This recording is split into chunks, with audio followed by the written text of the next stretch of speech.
Hello students, how are you? I hope you all are fit and fine at home.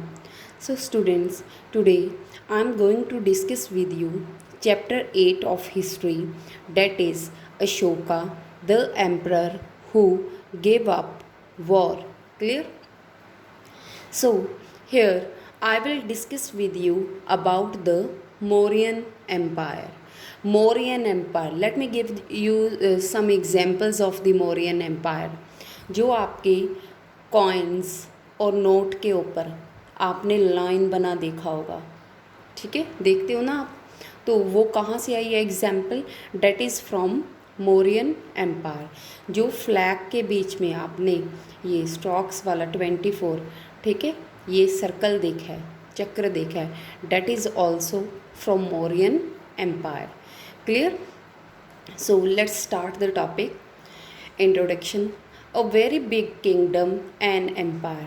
So here I used the term empire. What is the meaning of it? Empire means empire is larger than kingdom. ये kingdom से क्या होता है? बड़ा होता है. And it requires more resources, more army and number of officials to collect taxes. Clear about the empire, that it will be bigger than the kingdom. Clear? So here is another term that is in your book, that is the dynasty. What is the meaning of a dynasty? Dynasty means when member of the same family become ruler one after another. एक ही परिवार के member एक के बाद दूसरा जो member है वो क्या बनेगा? रूलर बनेगा. That is known as a dynasty. Here as we are discussing about the Mauryan dynasty. Clear? So let me give you the examples of the rulers. So first is the Chandragupta Maurya and his son name is a Bindusara. He was also a very famous king. And third is Ashoka, that is in our book. So we will discuss about the Ashoka, his Kalinga war and Ashoka Dhama, why he left, why he gave up the war. Clear? So we will discuss later about him. Clear? So this is known as a dynasty. Chandragupta Maurya was the grandfather of Ashoka. So first ruler was Chandragupta Maurya, after that Bindusar, after that Ashoka. So this series is known as a dynasty. Clear? So next question is, who is the founder of who is the founder of Mauryan Empire? So Chandragupta Maurya was the founder of Mauryan Empire 23 years ago. Clear? He is the first ruler of Mauryan Empire.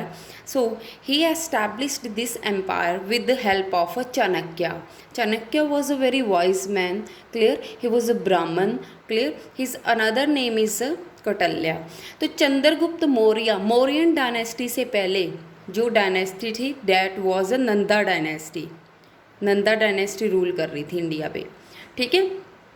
तो ये story है कि Nanda dynasty के time period में धन Nanda was the ruler. उस time पे चाणक्य जो थे वो नंदा डायनेस्टी के अंडर काम करते थे. तो चाणक्य गुडलुकिंग नहीं थे, थोड़े अजीब सी शक्ल थी इनकी, ठीक है, देखने में अच्छे नहीं थे. तो नंदा रूलर ने एक बार क्या किया, पूरी असेंबली में इसको इंसल्ट करके असेंबली से निकाल दिया. ठीक है, जिसकी वजह से ये जाके किससे मिल गया? चंद्रगुप्त मौर्य से. तो इसने कुछ स्ट्रैटेजीज पॉलिसीज़ ऐसी बताई चंद्रगुप्त मौर्य को, जिसकी वजह से इसने चंद्रगुप्त मौर्य ने ही defeated the last ruler of Nanda dynasty and become the ruler of India. Clear? So he was the first ruler of Mauryan dynasty with the help of whom? Chanakya. So another important thing is about the Chanakya. He wrote a book. The name of the book is अर्थशास्त्र. तो इसकी ये book है, इसमें आपको बहुत कुछ पढ़ने को मिलेगा, बहुत सारी स्ट्रेटजीज़, ठीक है, बहुत सारी पॉलिसीज़ की राज कैसे चलाना, each and everything is defined in this book. So it is written by Chanakya. ये this is very important question. Who wrote Arthashastra? This is written by Chanakya और कौटिल्य. इसका एक और नाम है Vishnugupta. He is also known as Vishnugupta. Clear? So as you all know Mauryan empire was very big empire. आप अपनी book खोलोगे तो उसमें पिक्चर बनी हुई है, मैप दिया हुआ है। So that was a very big empire, but there was some main cities. वहाँ पे मेन सिटीज़ थी, जैसे Pataliputra, it was their capital, Mauryan Empire's capital. Next is the Taxila, and the third one was the Ujjain. So these were the main cities of a Mauryan Empire, जहाँ से सारा empire जो है rule किया जाता था। Clear? Let's discuss about this cities. Takshashila, it was the gateway to the north west. ठीक है, आप इंडिया की ये लोकेशन देखोगे, ठीक है, तो यहाँ पे पाकिस्तान है, थोड़ा ऊपर है, ठीक है, तो यहाँ पे पाकिस्तान में यहाँ पे इस वाले एरिया में क्या है, Takshashila. So it is the gateway of, this is north and this is west, north west. Clear? And Ujjain lay on route from north to south, इस वाले एरिया में यहाँ पे आपको क्या देखने को मिलेगा, उज्जैन। अगर किंग ने यहाँ से नॉर्थ से वॉच आउट करना था, जो नीचे वाली स्टेट्स हैं उनको देखना था साउथ तक, तो मिड में कौन सी स्टेट थी, उज्जैन थी। उज्जैन उनकी थी प्रोविंस जहाँ से वो कंट्रोल कर सकते थे। Clear about these three cities? Pataliputra और Patna was their central city. Clear? So who lived in the cities? अब जो शहर हैं, मैंने तीन, we discuss about the three cities, main cities, who were living in this cities. ठीक है, इनमें कौन रहता था? First were the merchant, merchant जितने भी उस टाइम पे थे वो रहते थे। आफ्टर डेट ऑफिशियल, जो राजे के अंडर लोग काम करते थे। Next were the craft person. Clear? These people lived in the cities. As we all know Mauryan empire was the very big empire. अगर सिटीज़ की बात हो रही है तो जाहिर सी बात है वहाँ पे विलेजेस भी होंगे। तो who were living in the villages? Villages में कौन थे? Farmers, herders. फार्मर आपको पता ही, the people who do agriculture. Herders who have animals. Clear? So they do the work with the help of animals. Clear? So as we all know Mauryan empire was a very big empire. Clear? So there were diversity देखने को मिलेगी आपको वहाँ पे। different people spoke different language, and they ate different kind of food, and they wore different kind of cloth. अलग अलग लोग हैं। अब इतना बड़ा एम्पायर है तो इसमें यहाँ पे कुछ और लोग रह रहे हैं, यहाँ पे कुछ और रह रहे हैं, यहाँ पे इनकी लैंग्वेज, इनका खाना पीना, इनका ड्रेस कुछ हो रहा है, यहाँ पे कुछ हो रहा है, यहाँ पे कुछ हो रहा है। So in Mauryan empire you will see example of a diversity. Clear? So और next topic is ruling the empire. अब इतना बड़ा मौर्यन एम्पायर है तो उसको रूल कैसे करना है, उस टाइम पे रूलर कैसे रूल करता था। ठीक है, सो डिफरेंट पार्ट्स वर रूल्ड डिफरेंटली। अलग अलग पार्ट के लिए, अलग अलग एरिया के लिए अलग अलग स्ट्रेटजी थी। Clear? First we will discuss about the Pataliputra.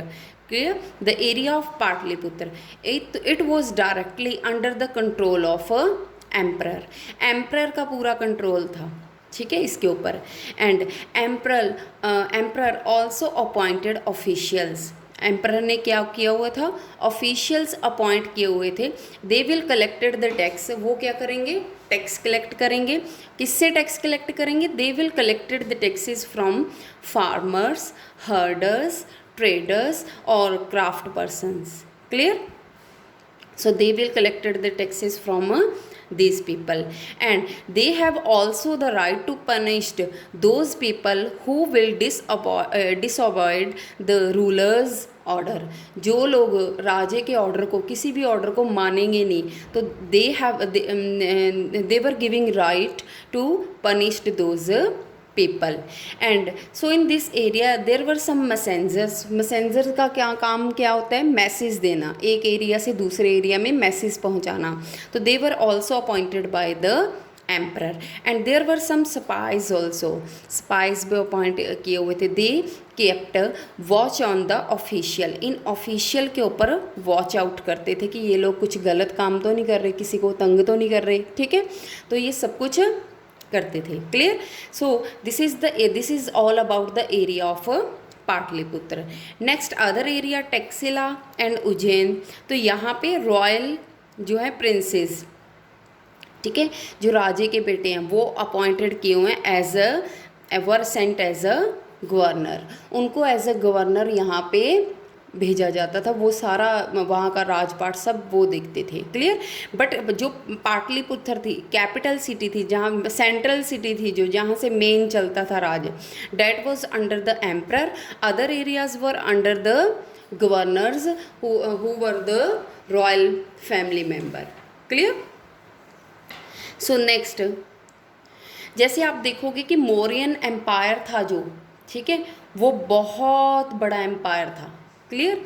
तो मौर्यंस कंट्रोल्ड ओवर, मौर्यन ने अब अलग अलग चीज़ों के ऊपर कंट्रोल किया था उस टाइम पे, रोड्स, रिवर्स, ट्रांसपोर्ट, क्लियर। अब यहाँ पे उज्जैन है, so there is Taxila and there is a Pataliputra, ठीक है। अब यहाँ पे भी मौर्यन का रूल है, ठीक है। तो यहाँ से यहाँ तक लेके यहाँ से यहाँ तक जो भी बीच में रिवर्स आती थी, रोड आती थी या ट्रांसपोर्ट आता था, कुछ भी आता था, मतलब उस सब के ऊपर किसका कंट्रोल था, उस सब के ऊपर मौर्यन का कंट्रोल था। So they collected resources as a tax और अ ट्रिब्यूट, वो उनसे जो बीच में आते थे, ठीक है, रोड्स आ गई, रिवर्स आ गई, या ट्रांसपोर्ट आ गए, लोग मतलब people who are living here, ठीक है, उनसे टैक्स की फॉर्म में या ट्रिब्यूट की फॉर्म में, ठीक है, रिवेन्यू कलेक्ट करते थे, क्लियर। टैक्स आपको पता है कि फिक्स्ड किया होता था स्टेट ने कि इतना आपने, अगर 1/6 पार्ट है, ठीक है, तो आपने देना ही देना है। पर ट्रिब्यूट क्या है, वो फिक्स नहीं किया होता था, वो कभी भी जब जिसका दिल होता था तब वो लोग दे सकते थे, क्लियर।